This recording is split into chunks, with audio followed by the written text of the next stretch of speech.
Most people work hard their entire lives.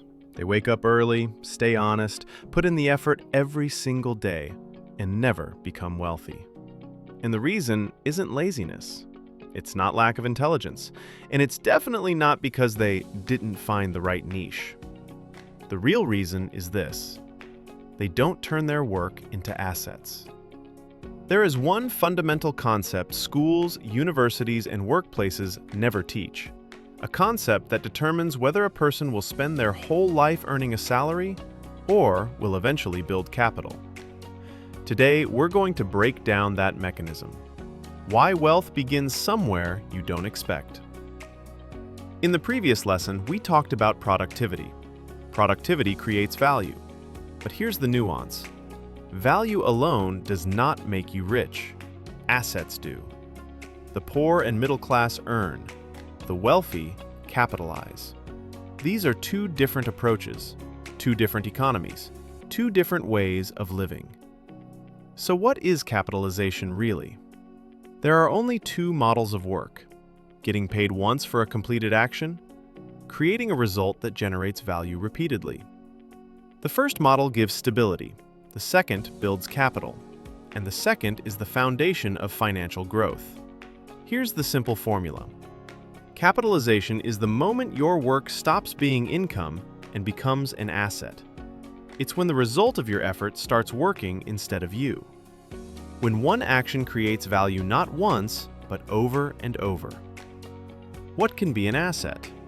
A business, a product, a software, a book, content, an audience, a patent, a system, intellectual property. Anything created once and scaled without limits.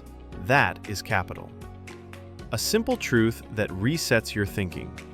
There's one simple truth you need to accept. You cannot grow financially if you rely only on your own hands. Why? Because you have limits.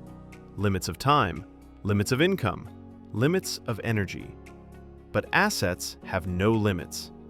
That's why one person earns $3,000 a month and another earns $3 million. Not because they work harder, but because they own an asset that works instead of them, constantly. Today, the 5 capitalization models through which wealth is created around the world. Let's begin. Model 1. Business systems. A business becomes an asset when it works without your direct involvement. That happens when processes exist, delegation exists, revenue is predictable. When profit no longer depends on the founder, it stops being a job, it becomes an asset. These are the types of businesses that created the world's largest fortunes. Model 2.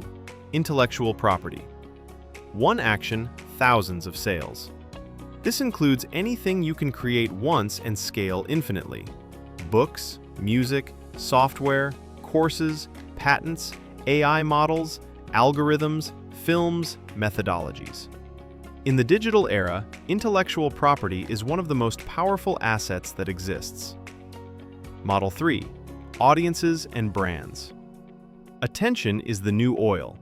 Trust is the new gold. If you have an audience, you have leverage. You can monetize it with products, ads, partnerships, services, and dozens of other ways. A brand is also an asset. It works even when you sleep. Model 4. Financial assets. Money that makes money. Investments in real estate, stocks, startups, funds, cryptocurrency, and more. But here's the key point. Financial capitalization is the third stage. First, you create value. Then you create assets. Only then do you reinvest into new assets to accelerate growth. Model 5. Platforms. The highest level of the game.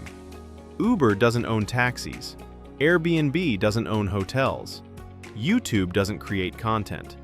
A platform builds the infrastructure others use to operate or sell. It's an asset that allows others to create even more assets. You're not selling a product. You're creating a space where others sell. And that's why platforms scale the fastest. Why do these models work? Because they all share the same fundamental qualities: scalability, recurring revenue, minimal dependence on personal time, a compounding effect, the potential for exponential growth. These are the components that create long-term wealth. There's no magic here, just a different way of working. The wealthy don't try harder, they create more. Not more hours, more assets. How to start creating your own assets? Here's a clear, practical roadmap. 1. Identify your rare value. What can you do better, faster, or differently than others? This is the foundation of your future asset. 2. Turn that value into an asset. It can be a brand, product, content, service, technology, or methodology. You're not just working, you're packaging your work into something that lives longer than the action itself. 3. Build a scaling system. Use tools that amplify your output: AI, advertising, teams, automation, platforms. A system is what makes your asset accessible to many people at once. 4. Accumulate assets and reinvest profit. Money doesn't grow, assets do. Create one, it funds the next. That's how capital is built. Conclusion. Wealth isn't an accident. It's not luck, not talent, not the right moment. It's the result of a model that allows your work to continue working long after you've stopped. In this lesson, we covered what capitalization is, why it creates wealth, the main asset models, and how to start building your own. And in the next lesson, we'll go even deeper. We'll explore the multiplier effect, how assets, decisions, and actions reinforce each other and accelerate capital growth. Stay tuned. The next part will be even stronger.